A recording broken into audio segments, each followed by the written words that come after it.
Olá e seja muito bem-vindo ao Explainer. Sabe, quando a gente pensa em história, o que vem à cabeça? Poeira, arquivos, aquele cheiro de papel antigo, não é mesmo? Mas e se eu te dissesse que esse universo está passando por uma revolução? Uma revolução digital gigantesca. É isso mesmo, hoje a gente vai mergulhar de cabeça na travessia do historiador para o mundo digital. A grande pergunta é, como é que a internet está reescrevendo a história?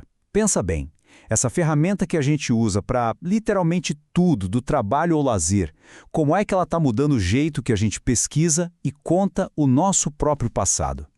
A resposta, como você vai ver, é bem mais complexa e, olha, muito mais fascinante do que parece à primeira vista. Ok, para a gente entender essa revolução toda, primeiro a gente precisa voltar um pouquinho no tempo.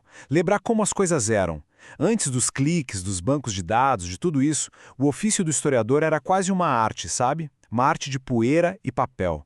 Era uma busca em arquivos físicos, um contato direto, sabe? Tátil, com cada pedacinho do passado. E olha, o historiador Lucien Febvre resumiu isso de um jeito perfeito. Ele dizia que a história se faz com tudo. Tudo que pertence ao homem, que serve ao homem, que expressa o homem. Pensa só, documentos, claro, mas também palavras, paisagens, até telhas e ferramentas. Qualquer coisa mesmo que tivesse ali a marca da experiência humana.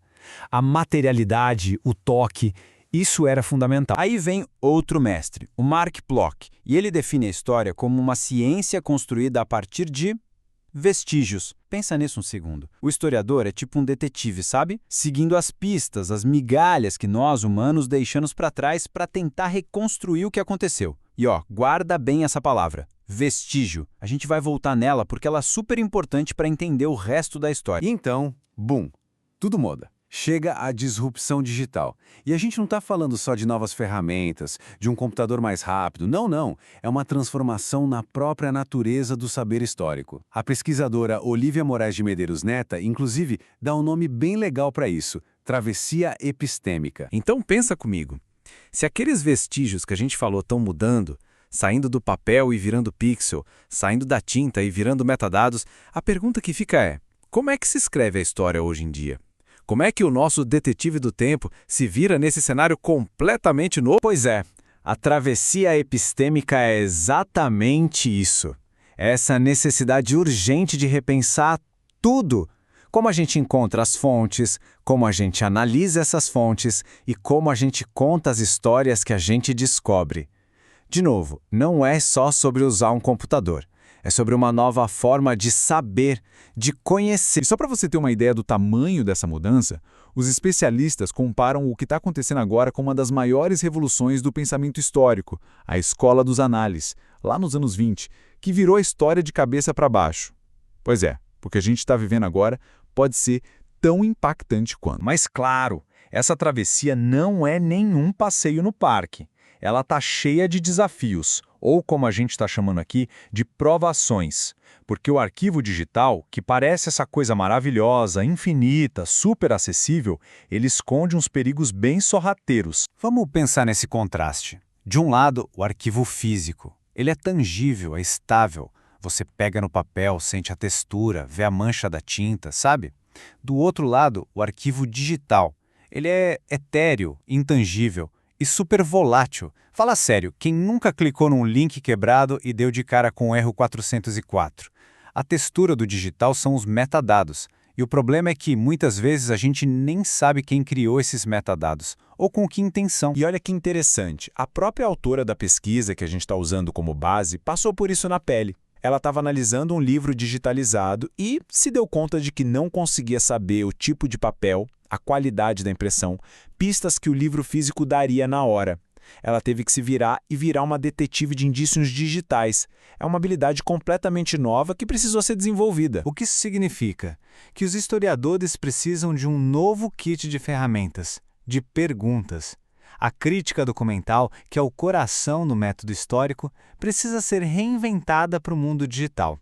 Agora, perguntar quem fez esses metadados, ou esse link vai estar aqui amanhã, se torna tão crucial quanto saber de onde veio um manuscrito de 500 anos. Ok, a gente falou dos desafios, das provações, mas agora vem a parte boa, porque depois das provações vem as recompensas. A era digital não traz só problema, não. Ela dá para o historiador verdadeiros superpoderes. Ferramentas que permitem fazer perguntas que antes eram simplesmente impossíveis de responder. Dá uma olhada nesse número. 2.000. O que significa isso? Significa que uma pesquisa conseguiu analisar e classificar 2.000 reportagens de jornais do século XIX em um único dia. Um dia. Sabe quanto tempo isso levaria fazendo na mão, um por um? Cerca de 1 ano.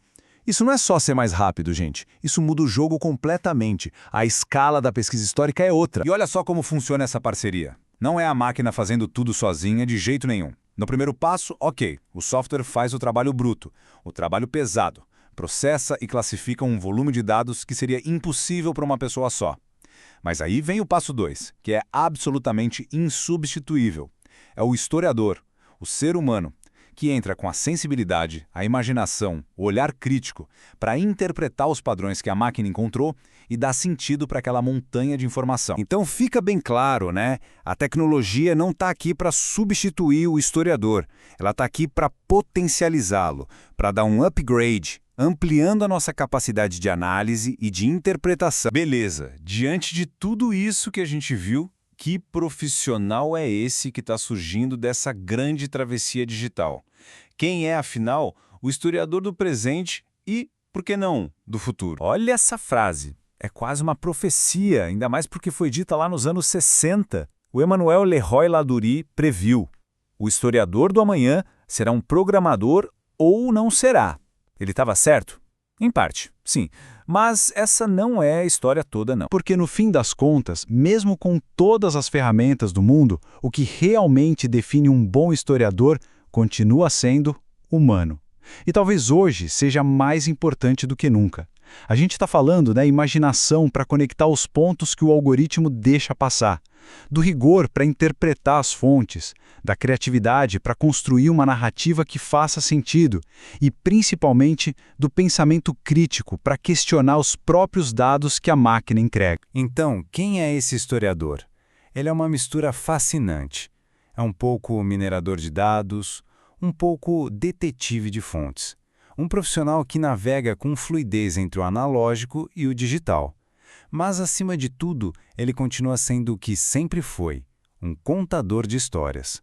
Alguém que usa todo esse arsenal para fazer o passado conversar com o nosso presente. E talvez, sabe qual é o maior superpoder de todos?